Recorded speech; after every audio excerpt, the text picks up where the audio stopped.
Well, welcome to a new Harry's Garage video. And we are definitely not in the garage. I'm in Newbury and I'm at the headquarters of TWR Supercat. And this is this amazing car that is based on an XJS. I'm going to sit inside there in a moment. And I've been really keen to see this car because I know how tricky it is to turn a Jaguar V12 into the car you expect it to be, and fire breathing and handle, etc. And I'm absolutely intrigued what they've done inside here, and I'm definitely in the right place. There's not a V12 coupe there, and it's a manual, but in here there's some very special things going on. And I'm going to meet John Kane, who was co-founder of TWR, along with Fergus Walkinshaw as well, son of Tom Walkinshaw, whose project this is. Just wait to see what's hiding in here. John. Hi, Harry, how are you? Definitely at the right place. Nice to see you. And you, look at this. Welcome to TWR, next generation, right? That's it. That I could get sidetracked with for half an hour. Yes. And that looks pretty cool. The test mule is something. But look at this. There you go. Welcome to the Supercat. Yeah, well, I've only seen renderings up to now. Yeah. My goodness me. Yeah, that is quite an aggressive thing, isn't it? It is, yeah. Not quite what Sir William Lyons might have envisaged that the XJS would turn into, but my God, that's exciting. Yeah, a lot of time. We've been doing this now for almost 3 years, the development on this. Yeah. So it's been in the process for quite a while. Well, I'm going to go through the sort of nutty, oily details with Fergus later. Yeah, but yeah, how definitely. did you get involved? How's the start? How did this come about? So I'm really an enthusiast. That's how it came about. And I met Fergus on a road rally. We struck up a friendship and then started working together on a few different projects. Then the discussion came about doing something together, TWR, when I knew that connection with Fergus. Yeah. And then XJS started to come to mind. Obviously, TWR 1988 win at Le Mans, and then the next kind of most famous in my mind was the XJS. So. Well, I was discussing earlier that video of Tom Walkinshaw at Bathurst. Yeah, I've watched it a million times, right? You're not alone. It is just amazing. Yeah. And it doesn't compute of what you think an XJS should do. Yeah, that was the magic of TWR, was enhancing something that really shouldn't have been able to do that. And that's what we've tried to do with the Supercat as well. We're trying to keep that ethos going. Yeah. Well, it was really exciting in the period. I mean, it was an incredibly successful race car, really. Very, wasn't it? yeah. A European touring car winning in '84, and the Bathurst obviously in '85, which was amazing. And Spa 24 hours. Yeah, Spa 24 hours. And then the same engine that went into the correct, one Le Mans. One Le Mans, But having with my XJ Coupe and liking Jaguar, I discovered you owned one as well. Yes, back. I did. Back in when I was in my early 20s. Yeah, quite a while ago now. And we all think of Steed and then Broad Speed. Yes. And the racing one. It's not the basis, great basis, because it's a bit flexible and it's just correct. It has a lot of things. That's where we start. Obviously, we start from the bare bones, strip it back. Make sure it's reinforced, tubular reinforced chassis gets welded to the original chassis. Right. So with the dynamicness of this vehicle and the power, that had to be the starting point. Well, it's just a much better starting point than an XJ Coupe. Yes. And it was refined a bit from that chassis, and then obviously what we do to it takes it to that next level of becoming what you see now. So. And not just visually, but dynamically. Yes. Yeah. I haven't actually been around the back of this car yet. I've only seen it from the... Yeah, so it's just as mad back here as it was at the front. It is just as mad back there, If you see, obviously, a very functional diffuser, so extensive CFD work happened throughout the whole design process. So it was all coordination through the process with design and CFD, and that had to bounce back all the time. So that was a 2-year process of creating something that's functional and beautiful, I hope, at the same time. Well, there's a number of players sort of involved with this? There's quite a lot of racing background amongst the team, isn't there? Correct. Yeah, definitely. Our core team are motorsport background, so that's why function was always it had to be part of the form. But at the same time, we got some phenomenal design work as well with the team that we've had with Keisel and Magnus. So it's been an amazing project that's come together, hopefully to create something quite special. This I love here, like the buttress, and there's now air in it. This is correct. Ferrari 599. So it's funny. A lot of people actually refer to the original as a flying buttress, but of course it wasn't. It was a buttress. It was fully fixed buttress. Yeah, that was driven. Yeah, again. Design team wanted it. We were this is going to be incredibly difficult to do from a production point of view. But then when it went back to CFD work, they said, we need more air. We need to feed more air onto this rear ducktail. We didn't want to have to put a spoiler. So that's where we all kind of came together and said, okay, we're going to have to make this work. And we did. So, yeah. Which bits is a glass original? Yes, yeah, glass. So you got a few bits that are original, not many. Door handles, you may recognise. Door handles, yeah. The front and rear scuttle. Right. Everything else is carbon fibre on the car, so nothing else bodywork-wise is original. And then there's a couple other small bits that you may notice, but lots of inspirations from other cars in the TWR range. This is XJ220 fuel filler, for instance, if you recognise that. Right. I didn't. Yeah. But I expect it from a race manufacturer to have that sort of thing. Yes. So how do you envisage this car? Because it looks very track-like, but you're telling me it has number plates, no problem at all. No, correct. So the intention was right from the start was to be a super GT, so capable of taking you long distances in comfort, and you'll see the interior as well. We haven't really looked at yet, but it's designed to be beautiful and comfortable. So you want to be able to drive through, as you're very familiar with, you do many road trips, but exactly what you would hope for, but to be able to go on track and be very fast on track at the same time. Right. So dual personality. Very dual personality. And the real trick to it is the luggage space. And you'll see that as well. Just the mechanicals of it. Let's explain those. So V12 you've done. I will go to say further the actual details, but it's supercharged, isn't it? 5.6 litre supercharged V12. I'm sort of surprised you didn't up the CC, but there must be a reason.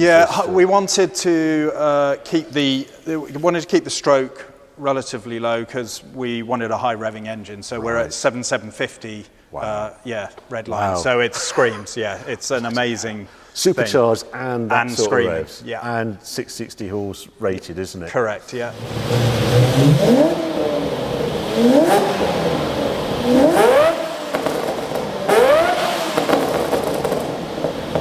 And manual gearbox, I see hiding in that. 6-speed manual. Yeah. Was there any choice? Any discussion on that?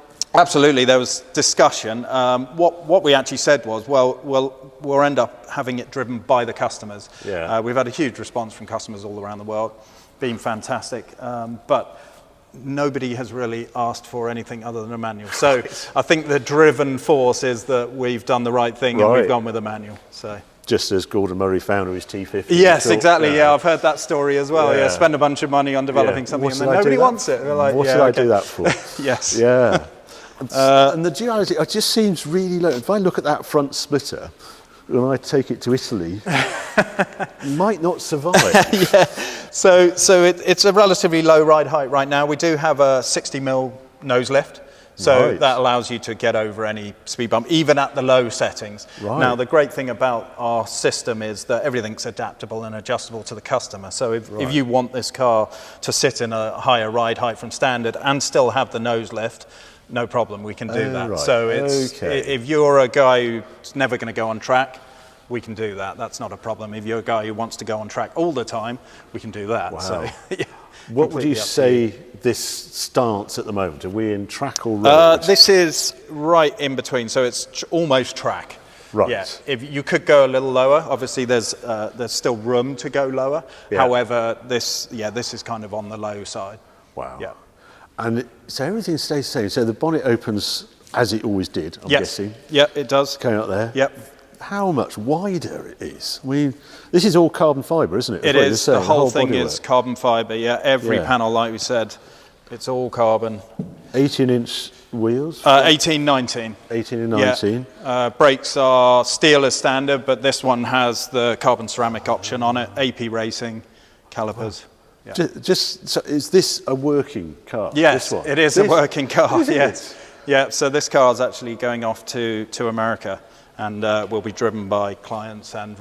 Absolutely right. Yeah. Oh, this isn't a sort of mock-up. This is No. This is wow. This is not just a stationary prototype. Right. Yeah. It is a working car. We ought to have a look inside. Can I have a? Absolutely. Right? Yeah. Go ahead. Yeah, excellent. I shall open it for you. There you go. Right. I can't believe it's the same handle. The door handle is as is the interior door handle. However, yes. you can see the design language that we've kept is so we've kept the door handle, but created a nice line that runs all the way through the car. Actually, so wow. Yeah. Wow. You can smell the leather. Certainly can. Yeah. My goodness. Oh, the pedal box. Look at that for a work of art. That is pure race. Yeah. Certain elements are obviously more track focused and road focused. It's definitely a blend of everything. So seat wise, we work with Seatbelt, Italian manufacturer, but they allowed us to do a custom design effectively for our car, which we replicated the XJS actually. So this piping and stitching replicated Very from the nicely XJS. done. And what's we done on the dash then? We haven't. It's digital dash. So if dash. you do this, we can actually light it all up. you will see. Oh, there we go. But it's still So XJS with those. it is an XJS dash. Oh my goodness! And the fuel lights come on, so it is definitely a real Yes. XJS because that's all I saw in my XJS. Yeah, we've only got a few gallons in it right now, unfortunately. And you have put a central screen in it. Yeah, so it's an Alpine CarPlay screen. Yeah. Basic stuff that people need and want. So we've made it easy, accessible. And what have we got hiding up the top? Those controls. So that's just air conditioning. That's just climate control. Oh, okay. And then down here you've got lift, engine start, ABS. So you've got 12 modes of ABS. So it can be dialed up and down. Right. Then you've got suspension setup, everything from comfort to sport and track. Then you've got driving modes, which adjust things like throttle pedal, power steering. You can set power steering to be off if you really want to, but that's kind of all been dialed in. Traction control on the end there. Again, everything from off to all the nannies. So we've made it so that you can control how you want this car. Anything from GT to track, that's been the key. TWR steering wheel, as you may recognise. I do recognise it very well. Four-spoke, we really wanted to keep that four-spoke. Yeah, that was the wheel. Yeah, it was a Momo wheel. Is it still a Momo wheel? Yeah, it was developed by Momo originally, I believe. Yeah, do that. Carbon back seat. My goodness. Oh, that goes straight into the boot. Straight through. Oh, right.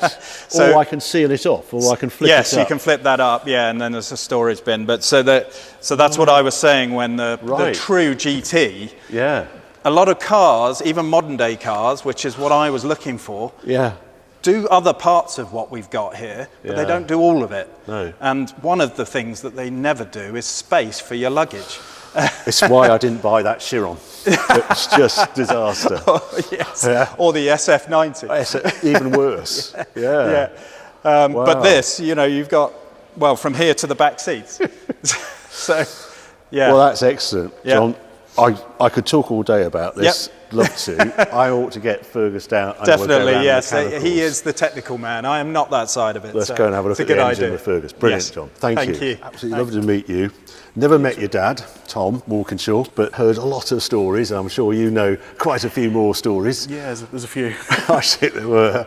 But yeah, what a hero, and especially around the XJS and just his racing. Anyway, we go on. But your role in this car then is what? It's on the mechanical side, is it? Yeah, so I've been the lead engineer on the project, leading up there's an engineering team for the development of the suspension, the chassis, and getting the panels through composites and onto the car. Oh, really? So quite a lot of major work, the real nitty-gritty to make this thing operate then, is you. Yeah. And before this came along, you were doing race car preparation, running race teams? Yeah, so I ran my own business that was primarily a race team, and then we moved into to the more special projects for road cars and sort of one-to-one project with customers.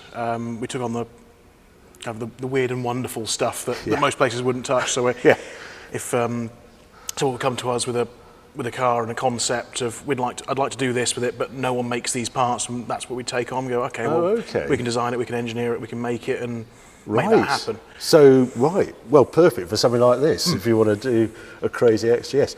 I am told the engine is really special. I can't wait to have a look at it, because I've been through the pain barrier trying to get a Jaguar V12 operate in this modern world. Can we have a look? Yeah, of course. Do you want to pop the bonnet? Yeah, pop the bonnet on it. That's quite a show. My goodness me. Right. Yes, which is the first time I've seen it. There's not a lot of standard componentry under there, is there? No, done a lot of development on the engine over the last couple of years. When we tear the cars down from the base car, pull the engine onto its bare block, rods, pistons, everything. Everything gets thoroughly cleaned. The block and cylinder heads get remachined. Right. And we bore the engine out from a 5.3 to a 5.6. Yes. 2 mil, wasn't it, on the bore? It's only 2 mil on the bore. Yeah. We didn't want to change the stroke, because with a relatively short stroke compared to the bore, we can keep the revs sort of freely revving and get up to the higher rev range. We then have our own design of pistons and rods that go into it, lighten the crank. It's a new crank though, is it? Is it a standard 5.3 crank? It's an original crank, but modified, and they were forged from standard on the earlier cars. And that's how you got the revs on it. Because what I can never get over, now I've tuned my engine, it's a really racy engine, because it was a short stroke engine. Jaguar didn't do short stroke engines, they did these long strokes, mid-range torque. This just wants to produce horsepower, doesn't it, basically? It's just designed... Yeah, so it makes good power at 660 horsepower, but we've done a lot of work to make sure that it's got the drivability. It's not all the power's not up right at the top and you've got nothing low down, it's a pig in traffic. It's got a big, broad torque range, so it's just as happy bumbling along at sort of 1100 RPM on a motorway as it is screaming it up to the red line. And the supercharging, I can't quite see how's the supercharger. This is the supercharger here, isn't it? So yes, we've got driven. The central mounted centrifugal supercharger. That feeds down to the charge cooler at the front. This charge cooler's here. Water to air heat exchange. Oh, is it? Okay. And then feeds into the twin plenums. God dear. Big tubular manifold coming off it. What else have we got down here? We've got air conditioning and oil. Yeah, you've got the oil system down there for its dry sumped. Oh, it is dry sumped? Yes, a big problem. We did a lot of research into complications they had with the Group A cars, and the biggest one was oil control, just because of the sheer length of the engine. Right. Every time you hit the brakes, all the oil sloshes forwards, and it starves the pickup. Now, in the 80s, for the Group A cars, they were constrained to regulations. They couldn't dry sump it because they weren't allowed. But as we were building a road car that doesn't have to comply with that, that was one of the first things we did. Is we knew it had to be dry sumped to gain the oil control we needed. Wow, it's a big change then. So where's the oil tank then? So the oil tank's actually hidden behind the wheel in the inner arch. Oh right. So how do I fill it up and things? Sorry, I'm talking like an owner. The fill is through there. So you undo that cap. There's an adapter that goes on, and you can fill. And I can't imagine the induction bark you're getting from that at full revs. Yeah, it does. When you get it up in the rev range, it absolutely howls. Yeah. That is amazing. That is stunning. It looks like it's just pure show, but that is it, isn't it? That is with all injectors all there. That is a working. I'm amazed. That's wonderful. Utterly wonderful. See that off that tubular manifold then, and then we've got side exit exhausts. Yes, the manifolds feed into one pipe per side and run down to our side exit exhausts. We've got stainless steel exhaust as standard with the titanium option. And by having side exhaust, that's why the diffuser then is so aggressive. Yeah, having the side exit exhaust allowed us to sort of expand on the diffuser and make it as big as possible. It also meant we didn't have to deal with the packaging constraints of fitting the exhaust down through when we redesigned the rear suspension. Right. And you started out at a weight of around 1,800 kilos for an XJS. We've got a standard car over there, haven't we? Yeah, yes. What do you think this is on the scales? I've got the final weight at the moment, but it's approximately 300 kilos lighter than the base car. Heavens. That is a lot. Something I should have asked you. This is HE, is it? Is that what you're using as a base car? Because aren't the cylinder heads not quite right for tuning? Do you have to put different heads on? So a lot of people who are doing it to their own car, they'd take the HE heads off and go to the earlier flatheads. They are a better design as a basis. But because we're doing a run of 88 cars and the flatheads are becoming quite rare now. Yes. We needed to ensure we had the parts supply available to be able to do our production run. Yeah. So what we did with the HE head is we fully analysed it and remachined the combustion chamber to our own design to improve the flow and improve the burn. Fantastic. Right, so you've made that work. I'm intrigued what's happening over here because you have the Mule car that I'm desperate to have a look at as well.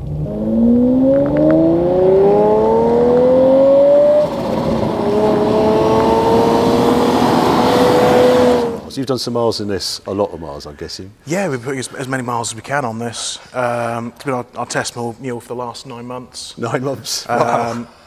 It's done a combination of runway testing for high speeds, track testing, and a lot of road miles to make sure we got the practicality in it as well. Can we just lift the bonnet and just see a proper working Mule of a car? I just love it. It's sort of black, but not. There's no need to disguise it because it's a car that everybody knows, isn't it? But, yeah, it gets some looks when it's out on the road. I bet it does. It's tremendous. Oh, up it goes. Wow. So yeah, mechanically, the underpinnings of it are the same as what's found in the show car over there. Yeah. The only difference is it's not as beautiful looking. It's functional. But it's a proper working thing. Look, these are all the heat sensors, aren't they? So you've got to read out what temperature you get to, isn't it? We've got temp tags everywhere. Yeah. We're monitoring all the engine bay temps because one of the biggest issues with these engines is keeping them cool. Yes. Yeah. Which that is a very thick radiator. It's a multi-core rad by the look of it. Yeah, so we've got the central radiator there. There's also another radiator on each side as well in the bumper. Oh, is there? So how many cooling radiators So there's 6 radiators and 1 heat exchanger. Wow. So of course, for the intercoolers. Yeah. So we've got the 3 water radiators, 1 supercharger oil cooler, aircon obviously, charge cooler pre-rad, and then a water to oil heat exchanger. Are you actually building the engines then here?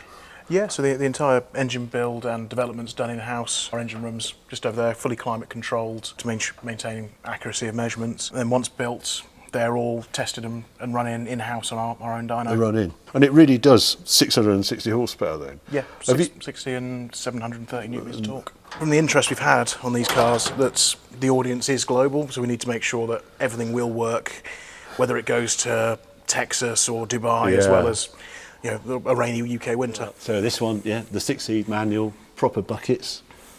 God, I'd love to see that in motion, but there we are. And then this just shows this strengthening you've had to do, isn't it?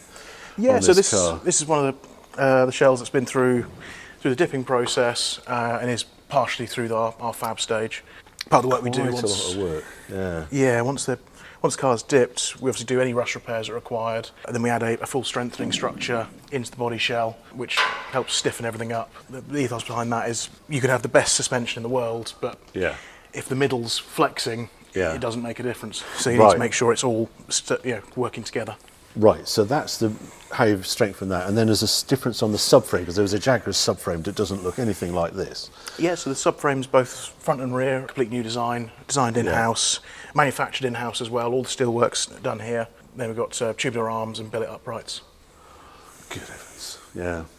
And is the diff the same, drive shafts, or is that all start again? Because they've got that weird suspension design with the drive shaft is a stressed member. Yeah.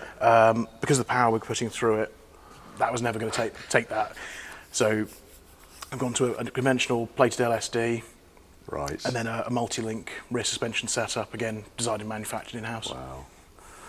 Oh, there's a lot of work in these projects, isn't it? You start this thing and then you go much deeper than you ever expect, isn't it? Yeah, it snowballs a little bit. You go, okay, we're going to do this, but if we do this, we're going to need to do that, and then you end up with all that. It's pretty special. Yeah, that's great, Fergus. Thank you for that. It was great to go around the inner details of this car. Thank you. Yeah.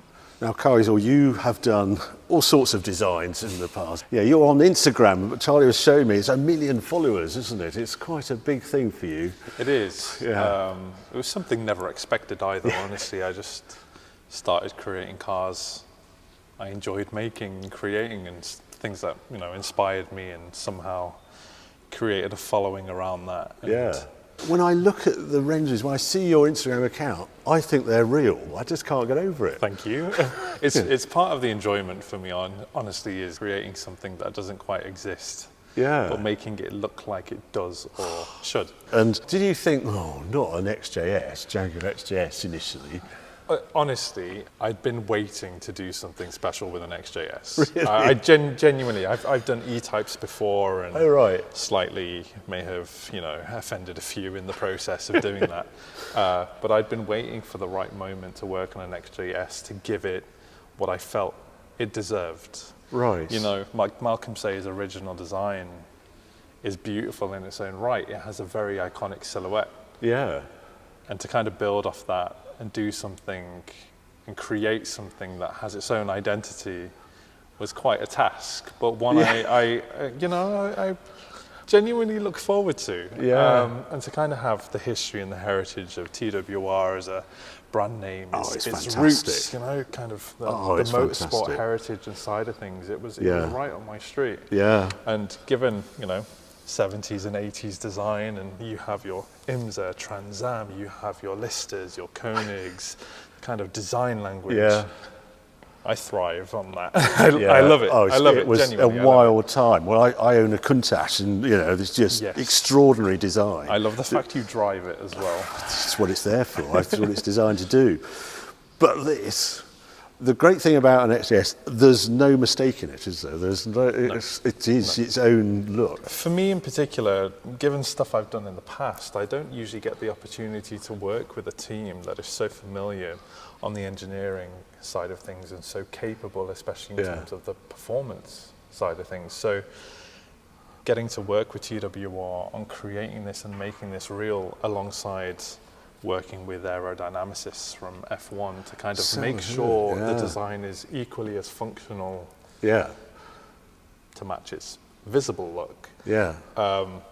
Is always, I love it because I learned so much along the process. It's kind of making sure, the splitter, like originally I had the front splitter of the car ended where you see the carbon begin. And that's, I was like, okay, that's quite nice, it fits, it suits the car well. And aerodynamicist was like, you need to make that longer to make air actually flow, force the car down, swoop air across the car. It's small things, small details like that, which I was like, you want it to go longer, okay, work back and forth. Aero is a weird art, isn't it? Air does things you don't expect. What were the bits you were going to do come up May, the first things you went up?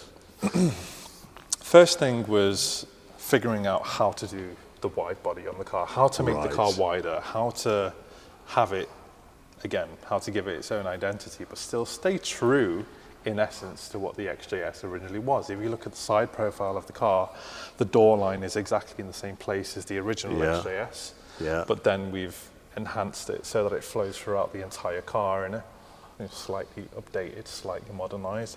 I knew that I kind of wanted to incorporate an hourglass type figure on the car. It's just also a homage to the Listers, the Koenigs, the Trans Ams, Well, Lister never got to that stage. They didn't start on the door, They didn't, exactly, and kind of just making it a part of the whole car instead of just a section of the car.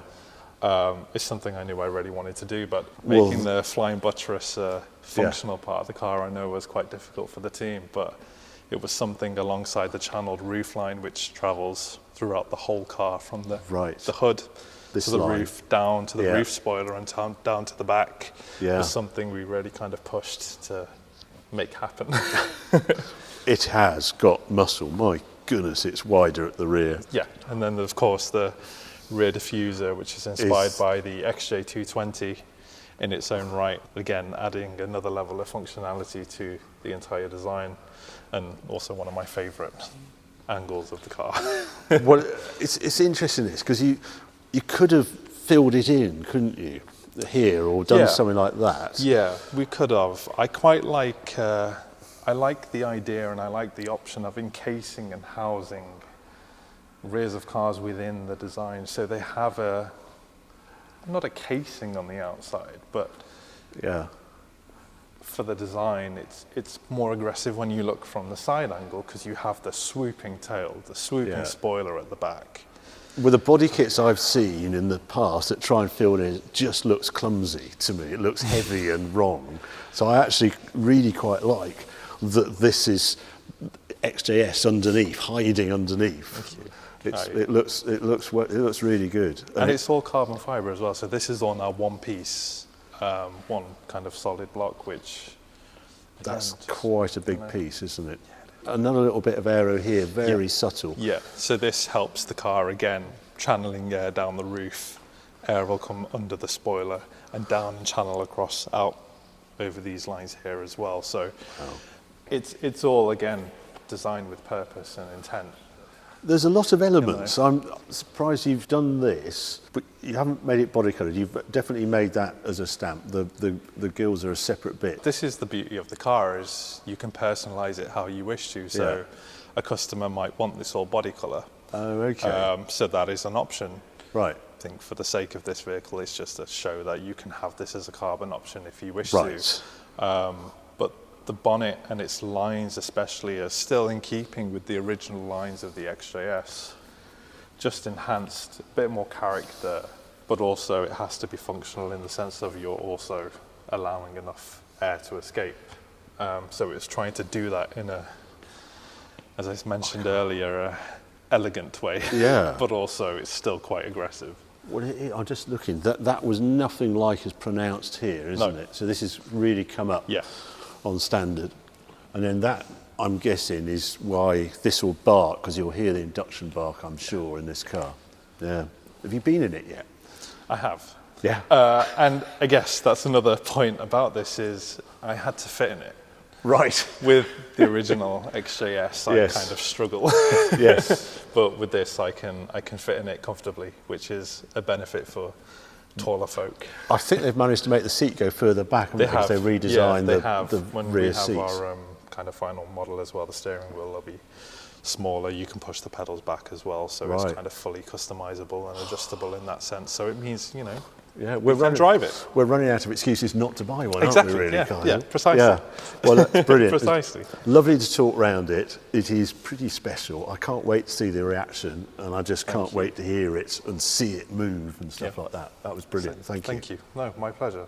Well, that was great meeting all the team behind this car and the rebirth of TWR, and seeing the Supercat finally in the metal rather than just renderings. This is a very interesting project. I think the Restomod world is a developing one, and it's going to gain momentum. What gets me about this one is 88 units declared right at the beginning is not very many. I also like that it's V12 manual, and it's a proper usable car. They have really thought about this, luggage space, etc. But I think the really interesting bit is the price. And I haven't mentioned price up to now because it's lower than you might expect. Now, everything is expensive these days, as we know, but if you look at the Restomod market, a lot of them are well north of $500,000, and some are north of $1 million. This car, including taxes in the UK, £270,000. £270,000 as against, shall we say, the Aston Martin Vanquish, we've just been launched, 700 and some horsepower, production car, you know there's going to be special editions. You won't get much change out of 400,000 for the new Aston. If you were to try and buy the new Singer, the Turbo, million. So, 660 horsepower, the history of TWR behind it, V12, 6-speed manual. I would suggest top speed 200 mile an hour car, but highly usable, on track, on road, all that adjustment available to the driver on traction control, ride height, ABS, etc. Fascinating car. I can't wait to drive it. I hope you've enjoyed this deep dive and seeing this car for the first time. We'll be seeing more of it on the channel. And if you have enjoyed this video, well, keep watching, keep subscribing, because there'll be more videos coming on very soon.